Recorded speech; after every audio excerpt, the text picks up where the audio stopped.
challenging is because everyone that's going into war, at least, with the U.S. military, would be 18. They have 18 years of socialization of what is socially acceptable behavior, how does the world work, how am I supposed to behave, how are other people supposed to behave, what can I expect from the world? And then when you go into the military, you are taught another set of rules that enables you to function and survive war. And so this cognitive dissonance is created as a result of this, which many times is not, maybe can't come to the forefront of the mind. Actually, when you're in the military and you're in that mindset, then you've got, okay, I've got that hat on, kind of like when we go from different roles. And I think that there's an ability to compartmentalize that might be related to the survival mechanisms and the way the brain works also. But when people come back, that's where we see, okay, now these two ways of looking at the world are coming together and they're crashing and there's cognitive dissonance.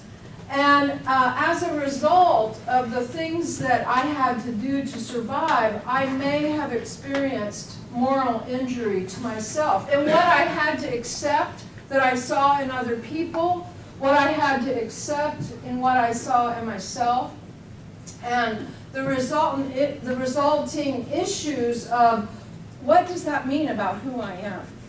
Who am I as a result of this? And so this is the creating this crisis and a grief and loss issue, because it's a crisis of self-identity. And so my beliefs about who I was when I went into war and my beliefs about who I was afterwards, these things might not go well together. My beliefs about others, and that might be other soldiers that were on my team. It might be about other cultures, the so-called enemy, what all these others are capable of doing. I have now seen, and if I have been in combat, depending on the circumstances, of course, I don't want to make generalizations, but I have now seen human beings' capabilities to do harm to one another at the most extreme level. This is a far cry, say, from, my life experiences in conservative rural Georgia and how people were supposed to behave and how can I put those together. And I just picked Georgia because I did have, some clients from Georgia. But my beliefs about the world too, is the world a safe place? And what, I thought I knew about the world before this. I mean, all of us are walking around with those assumptions that I know about the world, and maybe I don't know about the world. So moral injury, actually the VA adopted this term in 2006, and you can find that in the literature review by Litz et al. On my reference page. But the definition is a disruption in an individual's confidence and expectations about his or her own moral behavior or others' capacity to behave in a just and ethical manner. So is this disruption, I don't know what to expect of other people and what to expect in the world. And is there any sense of justice? When human beings have to function at the survival level, is there any justice or ethics left in that or not? And so one of the other things that this article, if you refer to it, makes note of is that actually this issue is really not addressed or widely acknowledged as one of the big challenges in the recovery process. So somebody may start coming out of PTSD and things might be more manageable, but they go into this existential crisis and then that interferes with their ability to function and they still remain disenfranchised, I guess is a good word for it. And we'll use some other words too. So what are some of the moral dimensions in treating specifically combat veterans? one of the points in an article actually that was written in 1987, and this man was working with the Vietnam era veterans, saying that the therapeutic recovery process parallels the rite of confession in terms of these moral dimensions. The helper takes on almost the role of a priest, and the confessions can be made about things that were witnessed and seen and done, and that they can receive forgiveness by having someone be a witness. This witnessing part, being a witness to what people have experienced. So this recognizes that there is a need for a process of forgiveness and reconciliation, and this is with the self. And so that's why we'll be talking a little bit more later on about self-forgiveness. Okay, and then another article, Pinellas found that concealment, studying people that had, done some type of sharing of their war trauma, that those folks compared to people that hadn't, that it did contribute to shame. The measurements of shame increased if there had not been any type of disclosure. And so we have some evidence that yes, that the disclosure and a sharing process seems to facilitate at least lower levels of shame. Okay. So I was going to tell you a couple of stories. Actually, I was asked to share stories because part of what I'm talking about here is also creating narratives, and so I will tell some stories, but these are composites, and so it's not like I'm picking a particular person, but I worked with a number of different retired colonels that still lived on their military bases, and they became private contractors after they were done with their military service. And so these retired colonels actually had served early in the Iraq War. And one of them had in a very powerful position. And when you reach the level of colonel, you are going to have a lot of different powers that certainly our service members that are, at the lower ranks wouldn't have. But he was, he believed in a higher being. He self-identified as being from the Latino culture and being Catholic.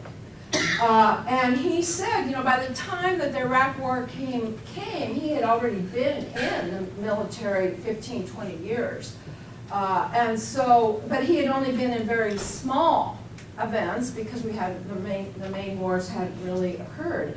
And so even him being in the military that long, when it actually got to some of the really intense experiences, like he was present when they discovered Abu Ghraib.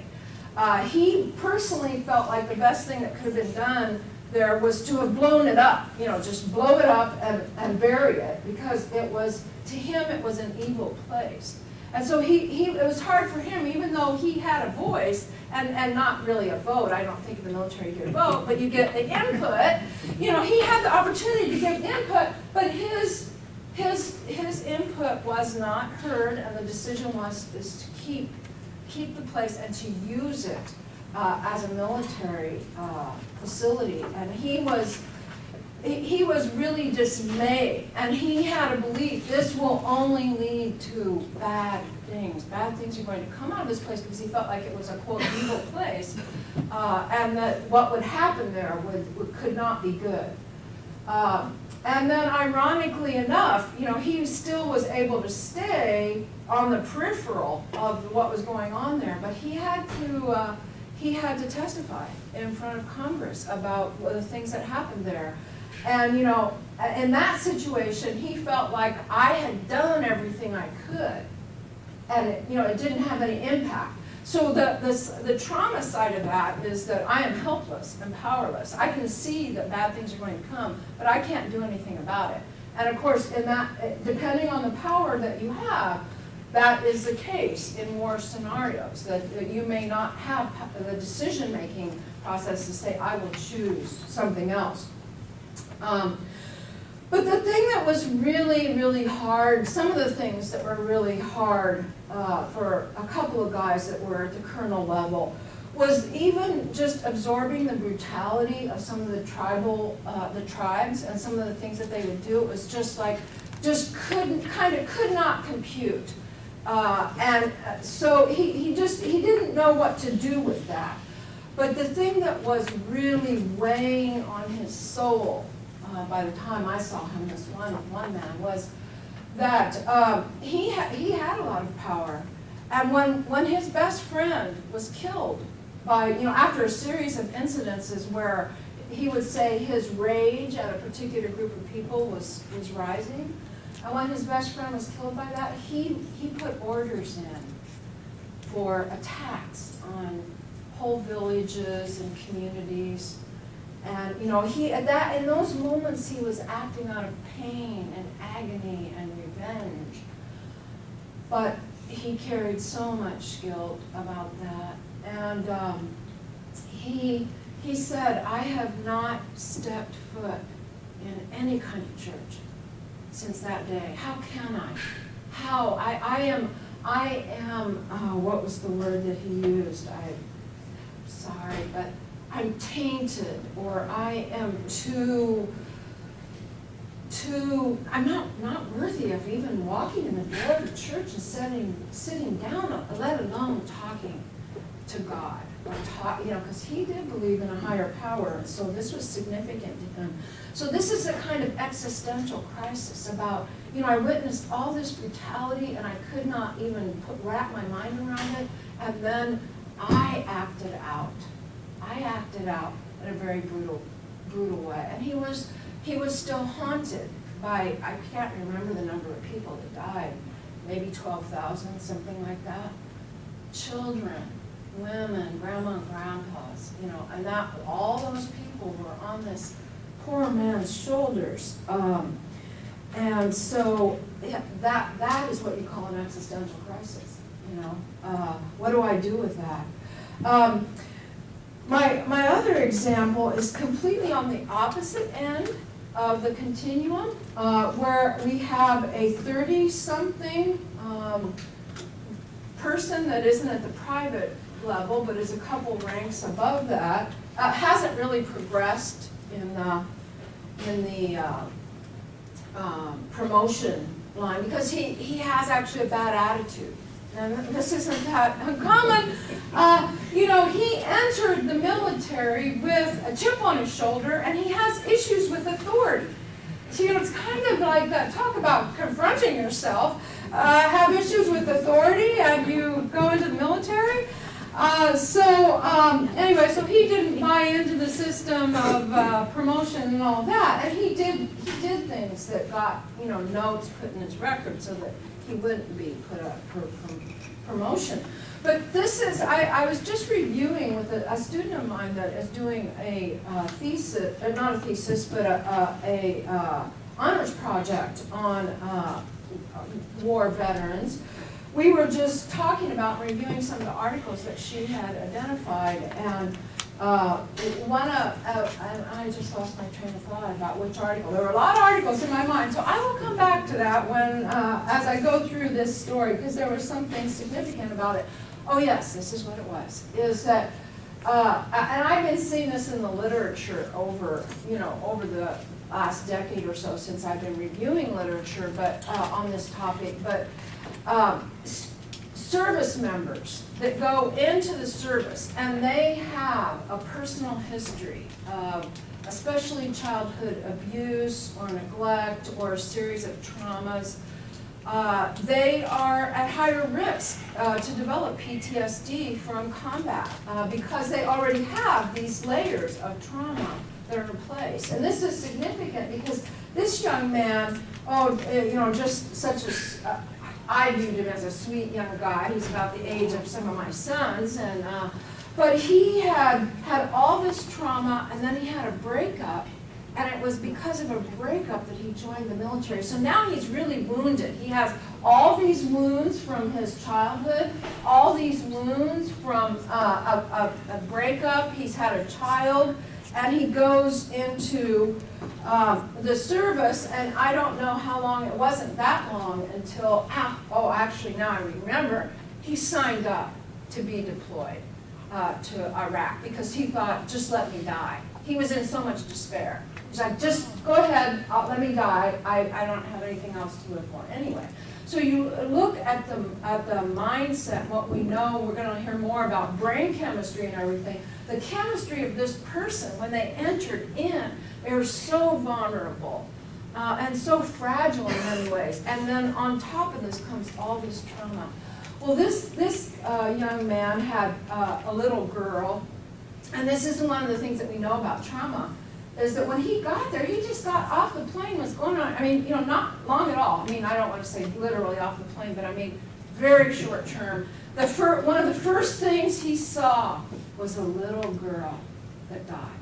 She was trapped in a car. He wanted to rescue her, and his buddies held him back.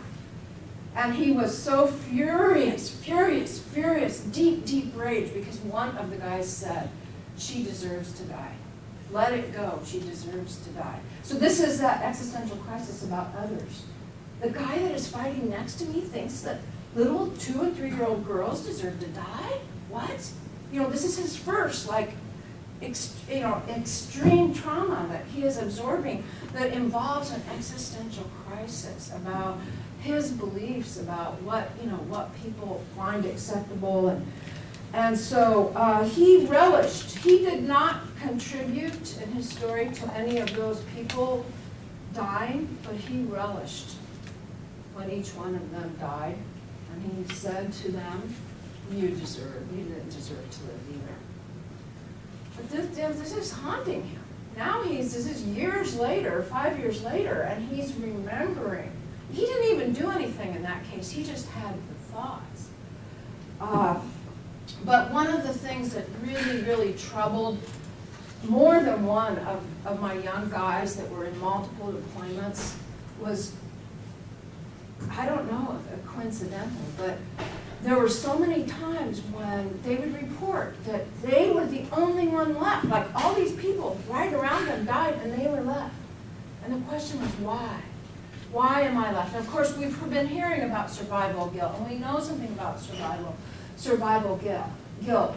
And it is complex because it's like, why would I be the one to survive? I mean, and then he would say, one of his worst things that he was still really recovering from and grappling with this existential crisis was one of his best buddies, died right beside him.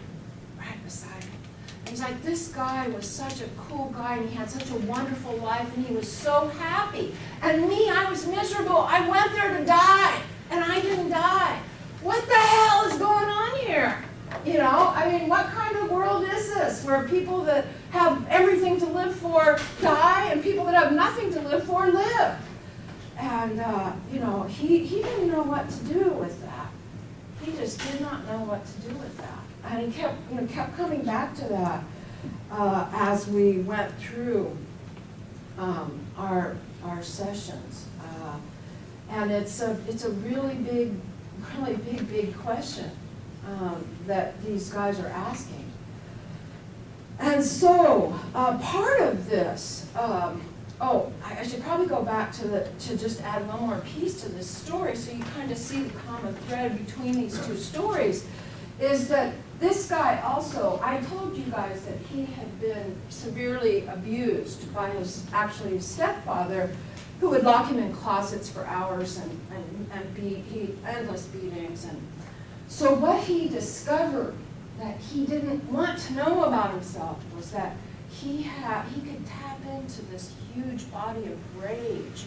And he used that body of rage that was all about his earlier abuse experiences to survive in the war. And was that part of why he survived? Because he tapped into all those heightened sensitivities and all that anger, and sometimes he even visualized his stepfather, who he hated his guts.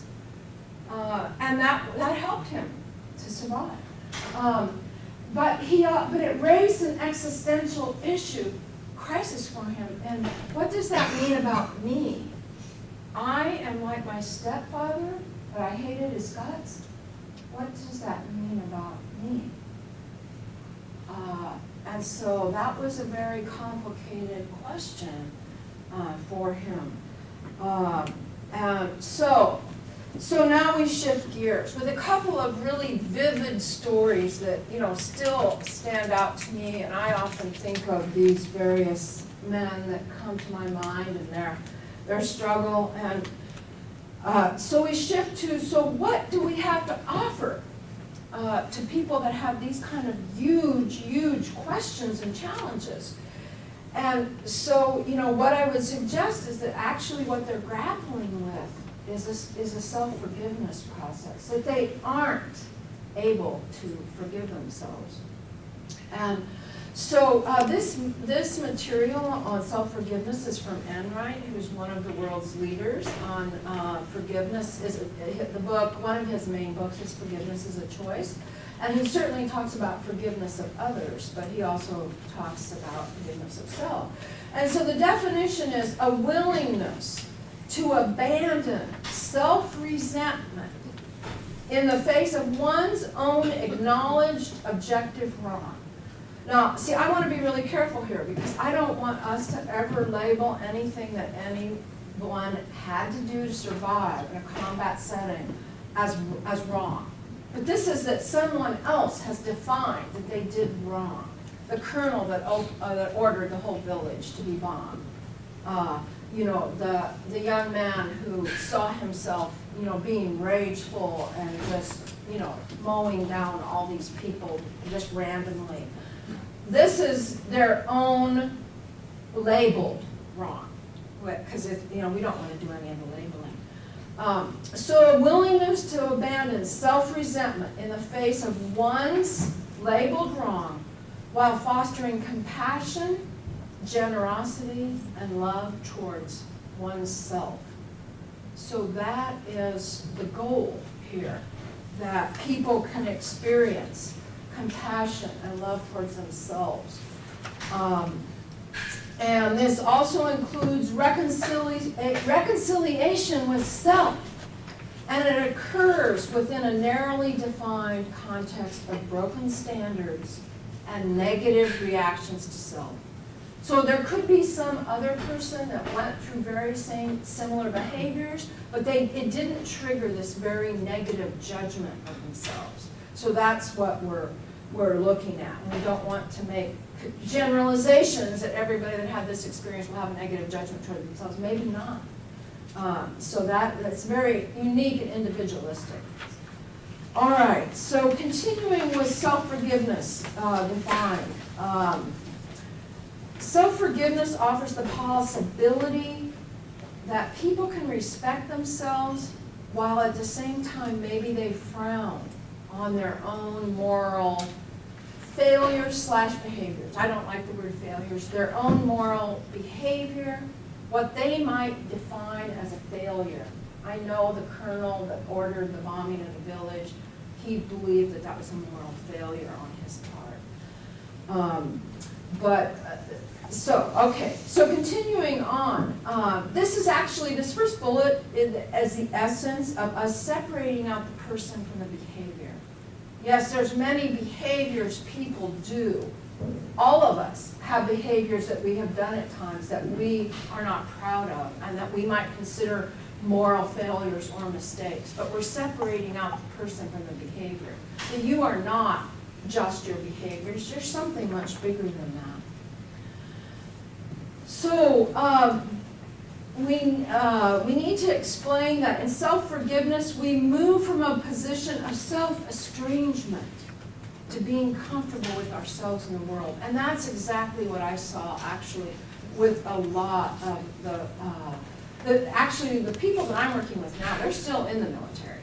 So some of them, the retired colonels told me they would never have come in when they were in active duty. Of course, at the colonel role, yeah, you aren't supposed to have any human weaknesses. But even the guys that I was seeing, sometimes they were forced to come, you know, by their commanding officer to come and do counseling with me. But they were self-estranged. They weren't comfortable with themselves in the world anymore. And I want to be aware that for veterans, we want to keep our language, for all trauma survivors, we want to have very sensitive language, and we want to define the circumstances. The circumstances were abnormal and exceptional. And what you did in those circumstances, we have to put the context with your behavior. You cannot separate, you can and you are separating out your behavior from the context, but then that makes it so distorted. Because you did not do this in, hometown Georgia. You did this in the context of combat and survival. So we've got to put those together and define that as that's an abnormal situation. And you will experience yourself very differently. We all will. If we are in abnormal situations that are that high stress and survival is on the line. Okay, so here now we have Enright's self-forgiveness phase. The first part, uncovering phase, is facing reality of what's happened. Kind of beginning to answer the question of who am I? But this is what I would say is really, this first one, facing reality, is acceptance. That we get from acceptance and commitment therapy, or we get acceptance from the whole AA, Al-Anon movement, that acceptance is the first step. This happened. I cannot go back and change it. Nothing will ever change the facts of what happened. So being able to face that reality and say, yes, this happened. And now what am I going to do about it? The second phase is reconsideration. Am I willing to look at this? Now this is just really huge for all trauma survivors, but it's that I have a choice here. Do I want to heal? Do I want to recover? Do I want to reconcile with myself? And I don't have to do this. And I personally think that with all trauma survivors, and particularly veterans, they need to hear over and over again, you don't have to do this. Because one of the biggest characteristics of trauma, one of the first characteristics is powerlessness. And so if you have felt this extreme powerlessness that's at the core of the triggers, then your helper's pushing you. And I know some of the kids, I keep calling them kids, that I worked with in the services, they felt really pushed by other providers. This is what you need to do. You have to do this. You have to do this. And well, what did they do? They quit going. I mean, I can't quote you any statistics from studies, but actually my student had one study about how many people start the therapeutic intervention process and drop out. Because, no, they're not going to be forced to do something again. That's what I just lived through. That's what I'm trying to recover from. I don't need to be forced to do anything again. And so, choice. Do you want to? And when you're ready, here's the process. Here's some of the tools. Here's some of the, and if you're not ready, you don't need to do it now. It's not going to work. It's not going to work if you're not ready. So I already kind of said this very first bullet here on the work phase. Okay, now we've had a decision. So what are the work phase entail? Well, first of all, it entails to reframe to include the context, which I just described to you earlier. We have to put it in all the context of everything that was going on for people at that point when the actions that they did, because that explains, that is not, clients have said to me, well, that's just a bunch of excuses. I think there is a world of difference between excuses and reasons. The reasons that all came together, factors that all multiplied and intensified the circumstances that we were in. And so looking at that, looking at all those factors that contribute to now, where was I at in those moments when I made decisions that I'm now holding myself hostage to because I am estranged from myself, self-alienated. So this next bullet, so incredibly powerful. What about your suffering? you know, when these folks are just, you know, bearing all this brunt of this heavy guilt and all the disillusionment that they've seen, my gosh, how long have you been suffering like that? My sweet 30-year-old, you know, who had been in since he was like 18, how long have you been suffering? Well, he had been suffering his whole life. From the time he remembered, his first memories included suffering. Does that matter? Does your own suffering matter? Is that something that we can take into account in this situation? And well, as we look at all these pieces of the events that occurred. So, an awareness. I mean, what I am amazed about this one is how many people, they have like no awareness at all of, oh yeah, I've been suffering too. Oh yeah, that's just completely out of their awareness because they're so focused on, you know, the friend that died or the people that, you know, were bombed or that they forget about the self and their own suffering. And then the next piece of that is now, if you have awareness now of your suffering, can you extend self-compassion to yourself? Now, for some people that are really very compassionate towards others, they can use that, how they are behaving with others, and then they can bring it back to themselves to say, you know, and would I, if there was someone else, would I be able to extend self-compassion to them? And in some cases, there are very specific others that were present or did things. You know, one of the guys that I worked with, his best friend also survived. He and his best friend also survived. But you know, they rarely talked because they were triggers for each other. They triggered so much stuff. It was very hard to have a conversation without triggering each other. But we used how do you feel about him and what he did as a frame of reference. You know, are you judging him? Are you putting these same labels on him that you're putting on yourself? And so that might be strategies to help someone to increase their self-compassion if they can view someone else that they would be willing to extend compassion to. And then the last part of the work phase is maybe the hardest part. It's just accepting the pain. It's just allowing the pain and feeling it, grieving, sadness. You know, these are usually things that no one ever wanted to discover about themselves. And so there's a lot of grief, as I said in the very beginning, about who I used to be and who I am now, and who I used to think others were, and who I think they are now, and how the world used to seem and how it seems now. So allowing all that pain, you know, can be really is essential. Just accepting it and allowing it, and also people can. And this might just be too much. I mean, part of the reason we have so much substance abuse is because the pain is just too much for people to bear.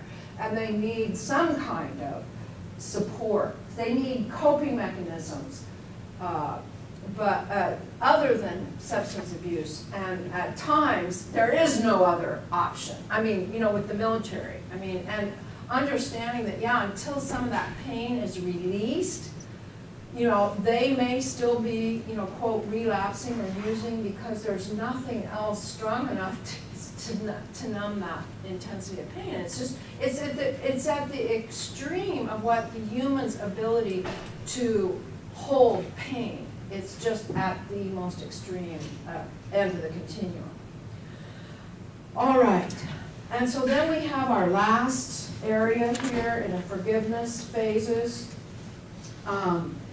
The outcome phase, where we try to find meaning in our suffering. So we come back to Viktor Frankl, Man's Search for Meaning, which I teach in my classes. I mean, it's like that is what a lot of our folks that have seen the atrocity of war, they are just trying to search for some kind of meaning. and some kind of new purpose, some kind of release, as we were talking about the release, the emotional release. But what is going to be the meaning in this? So, this can be, exploring this can be very difficult. Can there be a meaning for the colonel who ordered the bombing of 12,000 people? Well, can there be a positive meaning in that? And what kind of meaning can that be? One of the things, again, this is, I teach a spirituality and ethics class, which talks about, how to walk the fine line of exploring someone's belief systems and trying to find beliefs that are empowering for them as opposed to beliefs that are punishing of them. And so with the colonel, we did some exploration of, what did he believe about forgiveness in his faith tradition? What kinds of things were forgivable in his faith tradition? And that actually did help him because he did believe that, pretty much everything was, available for forgiveness. And so, part of his new meaning was that, I was human, but I do deserve forgiveness. I do deserve forgiveness. And I was human versus I was a despicable human being. He's able to move that meaning to something that acknowledges the truth. We don't want to sugarcoat the truth here, but we want to, again, redefine it within the context of, he was actually in some very severe pain at the time he made that decision. He wasn't really making real logical decisions at that point, or certainly not his best decisions at that point. The fine new meaning, going back to my 30-something young man, he was so dismayed that this close friend of his who had such a wonderful life and had everything to live for, that person had died and he had lived. And I explored meetings with him, and it was very hard for him to go to meetings. And so I did something that, you want to do, with good judgment and carefully and with a lot of discernment. But I offered him possible meetings. What do you think? Could it be this? He didn't believe in a higher power. He didn't really know if he could believe in a higher power or creator or anything like that after everything he witnessed. He didn't know about that. So we would have to talk outside of that language. But we did talk a little bit about what ifs. What if the world worked in such a way that everybody sort of had their quotient of happiness? And what if your friend kind of had already hit his quotient of happiness, and you, on the other hand, haven't even started to experience your happiness? Because this guy was 30-something, and he had never had a good period in his life where he was happy and content.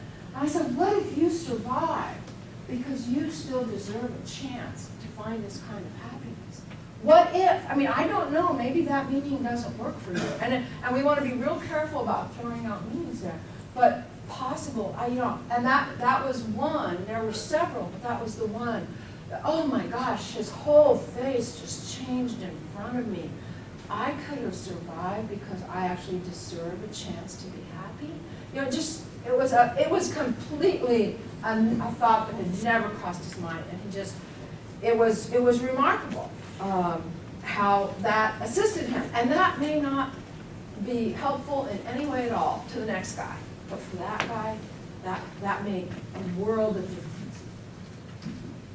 Well, here's some of the common concerns with the use of self-forgiveness. The first thing is, does the act merit forgiveness?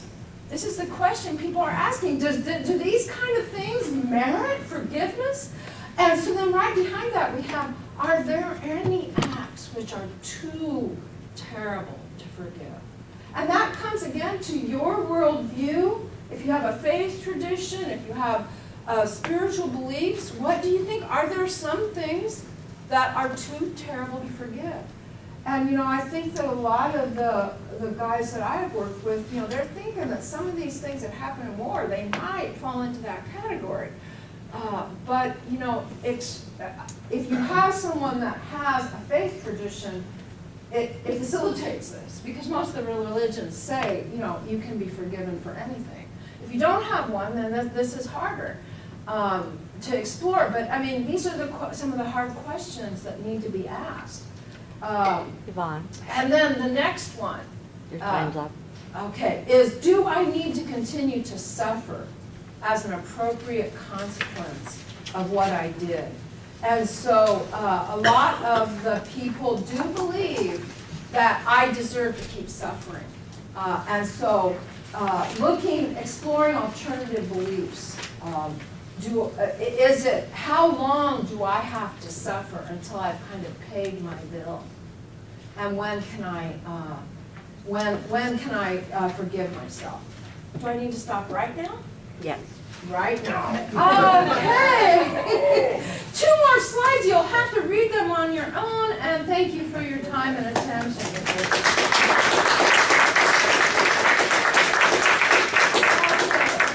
And I don't know which one of these is yours. Yeah, this is it. Okay. Oh, and here. This is for you. I'll follow it. You'll do it without it. All right, can everybody hear me? I'm Army trained, I've got the command voice. I'm going to utilize it. That'll put me a little bit of edge to my voice, which is good training for working with my guys who tend to have a little bit of an edge. If people need a few minutes to go use the little girls' room, little boys' room, or some other room that I don't want to know about, I'm not talking that sort of thing. Yeah, latrine, by God, that's right. No latrine breaks, wonderful. I'm Dr. Alden. I'm one of the staff psychiatrists at the Iowa City VA. I was battalion surgeon, first of the 6th regulars by God infantry in Baghdad for 14 fun-packed months, 14 years in the Army. After I got out of Baghdad, because I got to do a lot of psychiatry as a primary care doc in Baghdad, I went up to the Mayo Clinic and trained up in psychiatry. I've got 2 uncles from Vietnam who were destroyed by PTSD symptoms in Vietnam. I've got a grandfather who I never once saw because of symptoms from World War II. I am well-versed, well-trained in PTSD. I should have been immune to the goddamn symptoms, as damned if I wasn't. So, in case you think that you can escape them, in case you have folks saying, I shouldn't get this, I'm smarter than this, I can tell you the brains are probably a increased risk factor. I'm going to show you a couple of reasons why. I'm going to go over some of the neurobiology of PTSD and why it affects you and why it affects them. Try to give you some ways to tolerate it. I've got a very good story along Ms. Farley's lines that will help you understand the moral quandary that it's easy to get lost in and you're doomed to be injured. And for a lot of you, that may be the more important piece. But I'm going to make it deal with a little bit of neurobiology training anyway, because I'm a doctor who wrote that way. All right. Normally, this is where I tell folks, please ask questions as I go along, because sometimes I'm not entirely clear. I wasn't on the officer after all. Apparently, we're going to hold them to the end. My ADHD, that's the Army officer thing. Once again, I tend to forget them, so you'll probably have to ask them again. That's okay. All right, so we get this to work.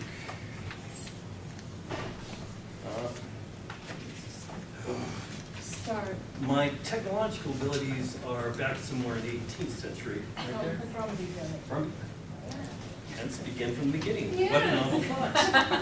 All right. Just so you understand, I'm going to get very, very concrete. You've got to feed the troops if you want to be with the troops. A lot of guys stop going out and getting food because going out and getting food requires being around people. When you are going around people, you're at risk of blowing up. If you're at risk of blowing up, you dishonor the service of other people. When you embarrass yourself, you put yourself at risk, so you stop going out, and sometimes you just stop eating. I'm used to being fed. And kind of alarming. So this goes way back in the American tradition. You had 16 ounces of beef a day, 6.8 ounces of peas, 18 ounces of flour, 1.4 ounces of rice, and 32 ounces of spruce beer, compared to 50.2 ounces of everything else. Does that comparison of alcohol to non-alcohol lend itself to good decision making? I'm gonna keep it pretty basic, because I'm kind of a concrete guy. No, it does not. Do you think that kind of thing would lead to decisions that could sometimes lead to a moral injury of some sort? Yeah. Thank you very much. Are your patients gonna realize that? And of course, there was no alcohol allowed and no drinking in the war zone. How do you think that worked out? Lewis and Clark, 1805, War of 1812, Congressional Act of 1802, 1 gill, 4 ounces daily of rum. And Frederick the Great, God bless him, was great for a lot of things and understood if you conflict some trades against the enemy, comes must scrape together all the beer and brandy that can be found. If you give them something to drink, they will fight your battles for you. This is a volunteer army. This is the largest endeavor of a volunteer army in probably pretty much forever. So we are selecting, folks are volunteering to get underpaid, to have their lives put at risk and be yelled at by folks. That creates kind of a selection bias. I can make fun of that because I was in the service and did the same stupid thing. For you guys, it's good to know, it's good to tease a little bit about it, but be careful, because for some folks, you don't feel that until afterwards. Do you think that would attract folks from so broken homes that are so bad that that still sounds good? Turns out. If it weren't for dysfunctional homes, we would just, if it was not for dysfunctional families, we would never fill our quotas.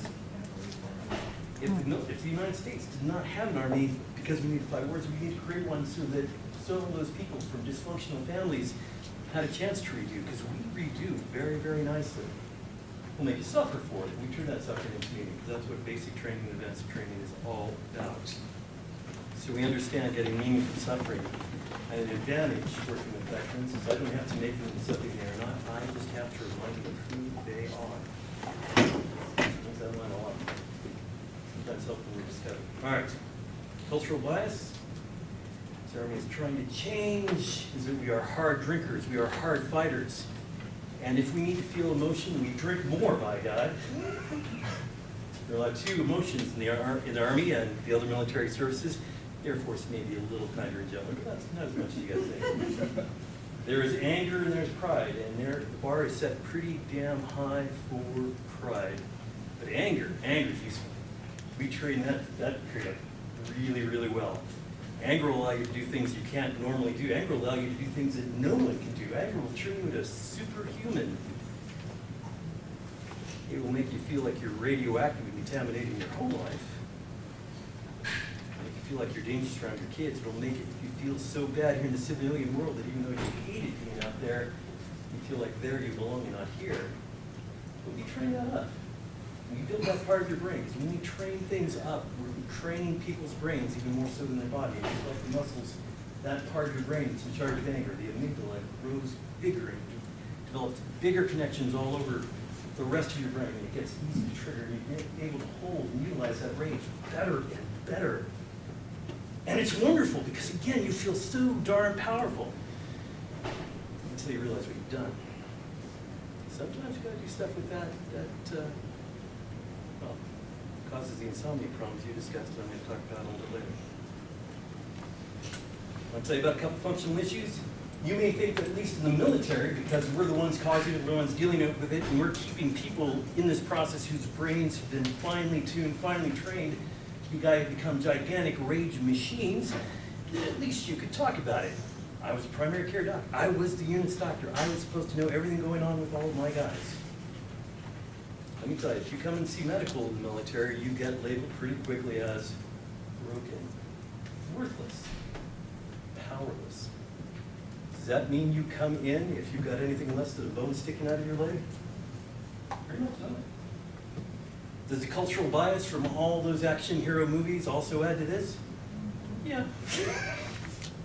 Have I seen guys bleeding from a dozen spots refuse to get seen because other guys were hurt bad, more badly? Yes. Did I have a guy who had a piece of shrapnel in his freaking eye? Tell a full-blown colonel, and this was a young, good second lieutenant, say, no, sir, I will not. Disobey a direct order. This guy never did that. I will not leave Iraq without my guys. You will keep me here, and if I lose my eyes, so be it. That colonel was so impressed, I watched it for the better part of a month, until the whole unit went home, and then he went home. Never screwed by. Is that saying? Hell no. We vet Swift all the time, all the freaking time. So in case you think that kind of brain training doesn't really happen, if you don't think that doesn't affect the way you think, if you think that somehow your brain doesn't adapt to that, and the smarter you are, the better your brain is adapting. So again, being smart's a risk factor. You're better off dumb, frankly. But now you gotta be able to do so much technologically difficult stuff. We don't have as many dummies in the Army as we used to. At least to start out with. All right. If medical isn't cruel, the chain of command could label you. The chain of command is good. It's theoretically possible. It's a huge career risk. People get medically boarded out, and they've chosen this for their career. Sometimes it feels like their only family.